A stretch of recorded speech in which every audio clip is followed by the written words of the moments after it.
stuff for the new album. Mm-hmm. And in the meantime, we were doing the Cybernauts thing. All right. I always ask this of everybody. Is there anything you want to talk about, anything you don't want to talk about? Though, No, I talk about anything, really. Well, I'd rather talk about the Cybernauts thing. Right. Understandable. We'll do that.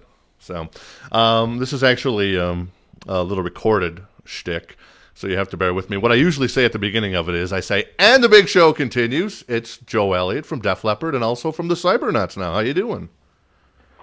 Good. That's good. You know, this is actually the second time I've interviewed you. But it is really? When was the other one? Well, it was actually back in college, and I took a rock line from 1987 and spliced it together in a little audio-video class I was taking, radio television. So actually, I wasn't interviewing you, but it was like so it was like I was there, but I wasn't. Exactly. And then I had like Circus Magazine pictures, and it was like I'd zoom in on the pictures and stuff. So when you were talking, so I don't know. Very cool.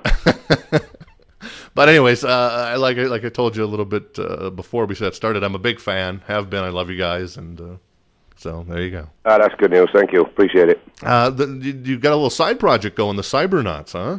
Yeah, indeed, I have. Myself and Phil and Woody Woodmansey and Trevor Boulder from the original rhythm section for Bowie's Spiders from Mars, mm-hmm. and a keyboard player called Dick Decent. We did a little mini tour in '97. And it was all in aid of the Mick Ronson Memorial Stage, right, which had just been built. And Maggie, Mick's sister, who had previously arranged a Mick Ronson Memorial show in '94, once all the money was in and it had been distributed to all the charities and stuff, what was left over was to build a Mick Ronson Memorial Stage in his hometown. So, of course, the logic was that we would, be the first people to play on it. Right. And rather than just play the one gig, which is always a bit annoying, so you just get going and then it's over, mm-hmm. we decided we'd play like 5. And the Dublin show that we played, I decided to take all the recording stuff down there, and we recorded it. And that's basically what happened. The tapes were sat on my shelf for like 3 years. So, I didn't really know what to do with them. And I got them out last summer and I had to listen to them, and I thought, whoa, this sounds really good. So I had a word with the guys, and I said, well, let's do something with it, Mm-hmm. It seemed like kind of a bit too good to just not use. But at the same time, we didn't want it to be some kind of like major project, so hence it only, been available on the website. It's kind of like an intimate little thing for our close friends and relatives. Right. How's it doing on the website? Is it? Well, it's only been out a week or so I'm not really sure actually. I have to talk to the webmaster and get the figures on it. But I'm not overly fussed. We're not trying to shift millions of this thing. It was just a case of if there's a few Leopard or old Bowie fans out there that are intrigued, it's actually there for them, Right. So as far as I know, the initial reaction was pretty good, actually, I've got to say. Mm-hmm. Yeah, I've heard a little bit of it. I haven't gotten the whole CD yet, but from what I've heard, I've always loved your stuff. From following you in the Leopard days. Your little videos of when you've done like Ziggy Stardust acoustically. Right. Yeah. That's always been great, and I think that's great live. It's the kind of stuff we grew up listening to, and it's older bands used to play the standard rock and roll. Bands in the '70s had encore with Johnny B. Good. Right. And it's kind of time to move on. That they were their heroes, and our heroes were the guys doing that. Mm-hmm. So consequently, we've all that glam rock stuff that was around in the I'd say between '71 and '74 was like a real big part of our lives. Whether it be Alice Cooper, Queen, Mott, Bowie, T-Rex, Sweet, all that kind of stuff. It was all part of what we are. And it was just such a pleasure and privilege to be able to stand in, basically, for Bowie and Ronson and really pay tribute to one of the finest guitar players there's ever been. And a seriously nice guy as well, who just, his life just went way too quick and he died way too soon. Right. And there's always plenty of people raving on about Stevie Ray Vaughan or Jimi Hendrix or anybody else that's passed away, and rightfully so. But Ronson always seemed to get, missed out, Right. And we just wanted to kind of set the record straight, really. Hey, I got to ask, who came up with the name Cybernauts Rule, okay? Well, basically, to be quite honest with you, it was a play on words of the Diamond Dogs Rule, okay, which Bowie says on the Diamond Dogs album, which the Spiders from Mars had nothing to do with, so I kind of found it quite ironic. Mm-hmm. But believe it or not, somebody else had the Cybernauts.com name for the website. Really? So we couldn't get it, and it's like, okay, well, let's have a mess with this. And there's a line in the song Diamond Dogs where Bowie goes, Diamond Dogs rule, okay. And I thought, okay, let's just stick that on, Cybernauts rule, okay, instead, That's funky. Hey, do you think any of the songs will make it to radio, or do you think it's pretty much just a... Well, to be quite honest, we've not, there's no record company involvement. It's basically a case of just, if anybody wants a copy, we can get it to them. Right. Was that, So, I mean, I know that there's one or two stations that have taken it. And we will endeavour to get it to as many as possible. But it's a case of, like, we're not going to force it down people's throats, and we're not being coy with it either. But it's once word gets around, it's not like we're trying to do it all into 1 week. Because it's a project that's like, it could be potentially ongoing. I mean, we could feasibly do a little mini tour in 3 years' time, again, doing the same thing, because it's not, per se, new music, So, we'll have to wait and see, really. But, yeah, I mean, I would love to hear it on the radio. But it's a case of getting it out there, really. If there was a song that went to radio, what song would you pick? Like that? Well, I'd have to pick two, because with it being a double album, there's one live CD and then there's a 7-track studio album. Mm-hmm. And from the live CD, it's hard to really choose, but I think Life on Mars really turned out well. As did 5 Years. There's a lot of them, but I think from the studio stuff, I think Panic in Detroit, purely because it's so different to Bowie's. Bowie's really didn't have any like proper drum rhythm on it. It was more like a kind of a bongos kind of groove shuffle, and we put a full-on kit on it and really rocked it up a lot. So it's the one that's least similar to the original. So I suppose it makes it a bit more interesting, really.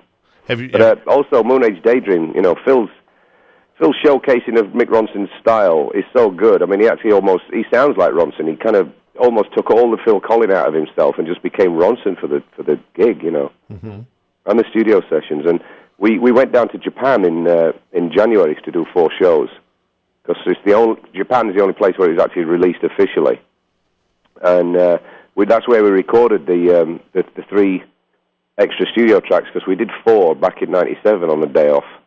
And we decided to do a few more, so we did Panic in Detroit, Time, and Lady Grinning Soul, all from the Aladdin Sane album. Just because we were all in the one room, we had the machines, it's like, hey, why not, Right. See how it turns out. It turned out pretty well. Have you sent David Bowie a copy? Bowie's people are aware of it, yeah. I haven't actually physically sent him a copy. I know that David's webmaster is he's got a copy. He's in receipt of a copy, and no doubt David will maybe, if he's interested, listen to it. I know unofficially, we kind of got a thumbs up from his people that it was, it's fine to do. Right. And I know you're a big fan of Bowie. There's a guy that basically reinvents himself and has now become, I don't know, kind of almost a pioneer of the internet. Kind of, I don't know how you describe him. But his website is fantastic. Yeah. It's fascinating. It's extremely complicated to navigate. Right. Yeah. Which is, I would imagine exactly what he wanted it to be. I mean, there's a Bowie bank. There's all sorts of stuff. It's really interesting. Right. I love that little Bowie net thing where you just put your mouse over it and like it explodes and it comes up some other place. Yeah, it's just a really cool site. It's very good. So, what feature of the Cybernuts CD are you most proud of? That it's kind of an homage to David and Mick? I think just the fact that to me, it's difficult. I mean, first and foremost, it's a sad thing that it was done in the first place. Had Mick still been alive, this wouldn't exist. Right. And in fairness, I'd rather it was that way. But seeing as it's not, it was a case of when the opportunity arose to actually get involved with Woody and Trevor, who were the original guys that played on the Ziggy album and Aladdin Sane and Hunky Dory and stuff. It was just too good an opportunity to pass up, really. I mean, it's like your childhood dream and do those songs as well. And when we first did the Mick Ronson Memorial Tribute Show at Hammersmith Odeon in '94, it was real spine-chilling for me. The hairs on my arm were up for the whole gig. 'Cause I never, ever thought that an opportunity like that would happen. So just to be an honorary Spider from Mars stroke Cybernaut, it was at the time Spiders from Mars was just a total kick, But the fact that, I did it all pretty much on my own as well. I mixed it and mastered it, and I organised all the artwork and the pressing of it and everything. I mean, I just literally became Arachnophobia Records, which is the label that it's on. Mm-hmm. So I became a kind of a record company mogul for a while.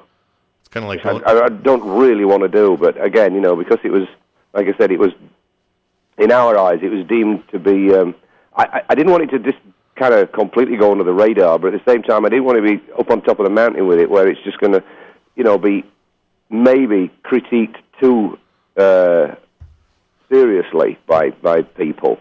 So it was like, it's there if you like it. We're not ramming it down people's throats. So the fact that it was kind of just like understated, I think, is something I'm kind of proud of as well. It's kind of like deja vu going back to the Def Leppard EP, when you guys kind of did that yourself. Yeah, I guess it was. That was very similar. Luckily, there was only 1,000 of those, and me and my mother glued all the sleeves together. I wouldn't want to do that again. But, yeah, I mean, that was pretty much, all our own doing as well.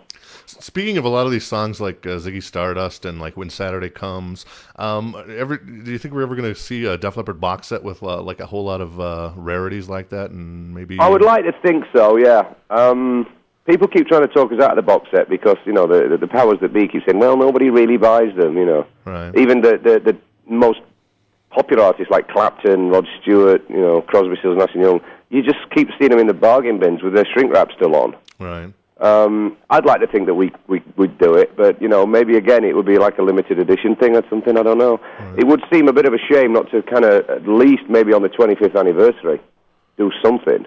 And, I mean, that's not a million miles away now. I mean, the first album came out in 1980. The EP was 79, so arguably it could be 2004, 2005. Right.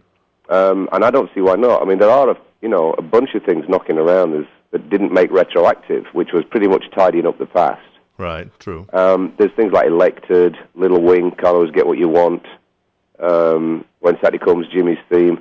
There's Vivian and Phil's contribution to the Jeff Beck album, which were pretty cool as well. There's loads of little bits knocking about, and there's lots and lots and lots of unreleased live that we've got, but we never really fancied a live album. So maybe we could just do a mixture of everything, Do you guys still have demos from the Hysteria sessions? We didn't really do demos. Oh. I mean, we did a few. We demoed. We were living in Ireland, and we demoed straight onto little 4-track Fosdex. They're pretty horrendous quality. They wouldn't be of any use to anybody. Right. As for do they still exist, I'm sure in an attic somewhere, one of us has got a cassette that's probably unmarked, and it'll raise its head in a few years' time, and they'll go, check this out, and play it on a tour bus, and we'll all giggle and laugh. But I wouldn't have thought that there's anything of any quality that we'd really put out, because we were only working out the songs. A lot of people do great demos to get a record deal, and we were not really in a position. We didn't need to do that. We were just working away with Mutt and trying to get some songs done, and then we just went in and recorded them properly. And we wrote at least 4 or 5 of the songs straight in the studio where there was no demo at all. Right. Hey, you guys got a DVD coming out at the end of the year. I heard it's pushed back to the end of the year? I think they have pushed it back, yeah. I think they're waiting for Christmas time or something like that. Maybe October.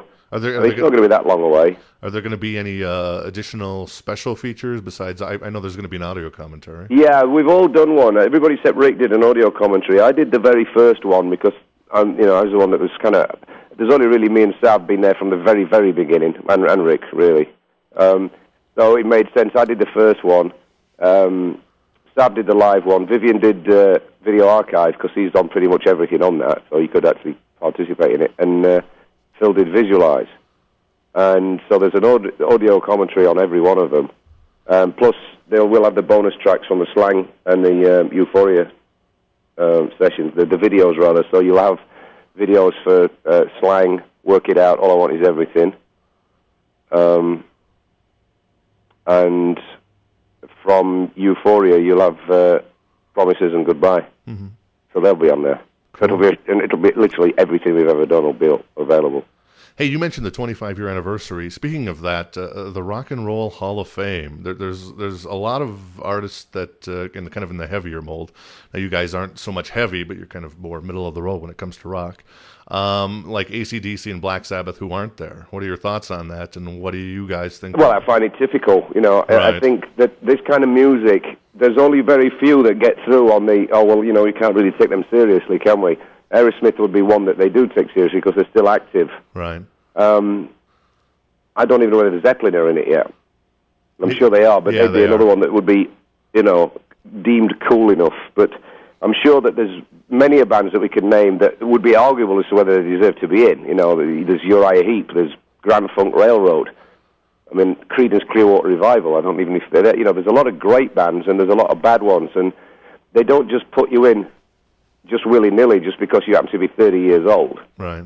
A lot of these people don't necessarily get put in until, I can't remember whether it was John Lee Hooker or B.B. King or something like that, but, it's like 45 years before they made it. Right.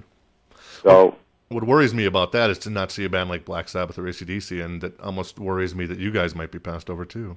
Well, it wouldn't surprise me at all. It wouldn't surprise me at all. I mean, we've never won anything in our lives. I think we got 2 American Music Awards in 1989, but we got passed over on the Grammys because we weren't deemed cool enough, and it probably went to some actor that once sold 15,000 records. Right. It's that whole Emperor's New Clothes theory. I find it astonishing how so many people out there cite the biggest influence in their career as the Velvet Underground. Because they peaked at at 147 or something in the Billboard chart. So I don't see how that many people could have bought the records. Right. And let's be honest, they weren't very good. But there's all these people that just go on and on about how wonderful they are. And I think what it is with Sabbath, it's just that people. It's basically my take on it is Spinal Tap did the damage. Yeah. And as funny and as brilliant as it was, and as representative for other types of artists, I think that did the damage because everybody thinks that that's what rock music's all about.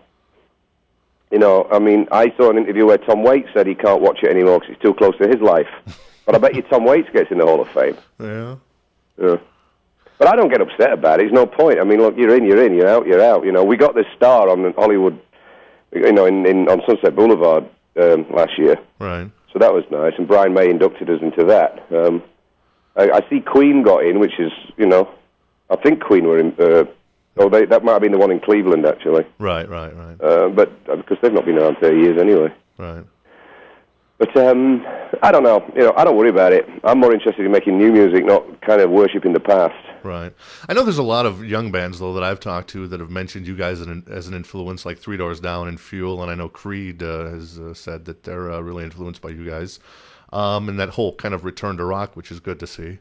Mm-hmm. Interesting. Yeah, I didn't know that. I suppose it had to come sooner or later because in the mid-'90s, people would have run a mile before they'd have admitted that we were an influence on them. Right. Yeah. I think now there's a whole new crowd of people coming through that, you can't sell as many records as we did and not have a couple of people actually end up being in a band. Right. Do you know what I mean? Yeah. Hey, I got to give you a little crap. I loved the song All Night. I thought it was one of the best songs you guys have ever done. I loved it. I did too. And we had this whole thing with a girl when we did Storytellers about All Night, and it's like, yeah, but 5 guys can stamp their feet and bang their fists on a table, but if the guy at the record company that's got the ultimate decision says no, what do you do? Yeah. Walk off the label? Punch the guy? They thought that Goodbye and Promises had a better shot, and they didn't want to go with a third one. So it was all kind of, I don't know, a lot of things on that album went under the radar. It's a shame. I thought Guilty was a fantastic song. Oh, it was, yeah. It is still, All Night is, I think It's Only Love is a great song. Yeah. But, these things happen, Hey, I see that Marty Fredrickson and Phil Collin wrote a couple songs together. Now, this is, from my knowledge, the first time you guys have really worked with anybody outside of Mutt and Pete Woodruff. Correct, yeah. But Marty's actually, hopefully, if it all works out, he's actually going to be producing some of the album. Oh, that's cool. So that's why that's happening. It's a case of, just getting to know him a little bit, We were all going to go to L.A., and then we thought, well, there's no point, it's going to be a couple of days. Going to be a quick blast, just to, feel him out, Phil. So Phil went and feel him out, and they worked on a couple of things. One of them's extremely good. Really? And hopefully when he's finished doing the project he's working on at the moment, we'll get together again with him and see what we come up with. And then, we're actually in a total go mode then for the album. When might we see an album? Well, we'd like to think we can get it out, for next year, because we want to tour next summer. Right. So we are actually we have got some of it done because of the fact that we've all got Pro Tools, and so the demos become the master. Right. It's like we record the album on the same equipment that we record the demos, so all you end up doing is maybe replacing the performance. But if the thing's got a basic groove that's pretty good and it sounds right, then there's no point in doing it again. So, some of the stuff that we've done may be keeper, and it's just, we just want to keep cracking away.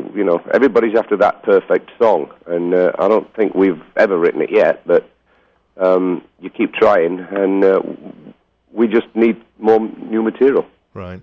I'd love to see you guys personally make it more of a pop album this time around, but that's just my thoughts. I know a lot of Def Leppard fans would like to see a return to more of a rock sound, but I think that, with obviously you and Vivian and Phil being the principal songwriters, I know that Phil and Vivian tend to be more pop orientated. Yeah, you see, the thing is, when you sold as many records as we have, and there's been, although a lot of people think that they're all the same, they've been very different. Right. Pyromania is very different to High and Dry, and Hysteria is different to Pyromania. And Slang was right out there. I mean, we can go in just loads of different directions, really. Right. And it's hard to keep everybody happy because there's the hardcore ones that say, man, make another High and Dry. Right. And then there's the other ones that say, make another Hysteria. And there's other ones saying, have you totally abandoned the Slang kind of thing? And we're like, well, not really, no. But, we in a perfect world, we'd have to kind of make 3 albums at once for every kind of individual period that the band's been in. With the last album, the criteria was we wanted to try and write a brand new greatest hits. Right. We wanted every song to be as strong as Volt. That was the idea we went in there, and cover all, that was a collection of songs over a 10, 15-year period. And we wanted to try and do that in 10 months, which is obviously impossible. But there was stuff like Kings of Oblivion that does hark back to the High and Dry stuff. There was things that we'd never done before, like you mentioned, All Night, and It's Only Love was much more in the pop vein. Right. Guilty, I suppose, has a feel of something that could have been on the Hysteria album, and then the instrumental, we haven't done one of those since Switch 625. We tried to make it as varied as possible under the umbrella of Def Leppard, and I guess that's what we'll end up doing on this album. It's not going to be an entire pop record, and it won't be an entire metal record or anything like that. We'd still like to riff it up a lot. Right. But we couldn't make an album like AC/DC. We could do a couple of songs that in that vein. But we'd want to be, mixing that up the way that Queen used to do. For every Tie Your Mother Down, right, they had to Take My Breath Away, and or even Bring Back Leroy Brown. It's the variety that keeps us happy, really. I could talk to you all day, but I'll wrap it up here. So Marty Fredrickson might be the producer. Is it just on a couple tracks? Or? Yeah, no, it wouldn't be the whole album. Okay. Yeah, it'll be as many as we deem necessary, or we're actually able to do with him. Are you going to? It's not like building cabinets where you can start at 9 a.m. and you know exactly where you're going. Right. If the ideas don't come, they don't come. And the boss idea might come the day after he jumps on a plane and goes home. I mean, you just hope that it all works out. Right. I mean, if we could get 3 or 4, great. If it's 1 or 2, fine. There's other people that we'll work with. We've got one song on the go with Mutt. Oh, you do? Eventually we will. Anyway, I sent him a demo of one of mine that he really likes, and he's going to mess with it. So, but he's doing Shania right now, so he's very busy, and it's it'll happen if and when it happens, basically. Right. So, but for now, I'm just basking in the fact that I, deep breath and puff out cheeks and blow very hard that we finally got the Cybernauts thing out. Right. Because there was a time where I thought, this is taking so long, But it's out, and I'm enjoying. I'm waiting to see if there is any reaction to it, One last question. It can be a quick one. I know we're running long on time. Have you seen a rough cut of the Leopard movie coming on to VH1? No. Oh, okay. Not yet, no. It won't even be finished until 2 days before they broadcast it. So in actual fact, us European-based Leopards might not even see it before you. Oh, really? feasibly, if they FedExed it out on the 17th and it was broadcast on the 18th, we might not get our copy until the 19th. I'd have people phoning me up going, I saw it, and I'd be like, still waiting for mine in the post, you know. Are you guys nervous about how it might come out, or are you pretty confident? I'm not nervous, but I'm obviously realistic to think that it can be three things. It can be good, bad, or indifferent. Right. You know, I acted as script doctor, and I offered them the truth. And if they choose to ignore that, there's nothing anybody can do. I'm also aware that any story, whether it be Pearl Harbor or Titanic, is exaggerated for the camera, one way or another.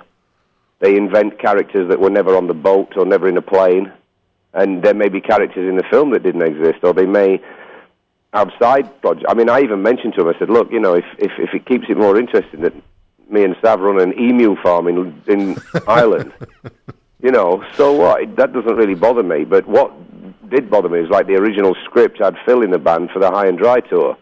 I said, you can't do that. You and us will get slaughtered on every website to do with Leopard. Right. If it's inaccurate in that department. You know, the acting, I can only imagine is of the highest standard possible. The guy playing me was in Sleepy Hollow, and he was also in Kenneth Branagh's Shakespeare, Hamlet, I think. Oh, really? So in many respects, he's kind of like almost a Shakespearean or a thespian or whatever, you know. Some of these guys look like they're pretty handy at what they do. And it also doesn't bother me that they don't necessarily look exactly like us either, because that's not the point. Right. You know, I don't believe that Anthony Hopkins looked that much like Richard Nixon, but he did a great job in the film. Right. And they weren't looking for clones, they were looking for actors, you know. Anthony Michael Hall is Mutt Lange? Apparently, yeah.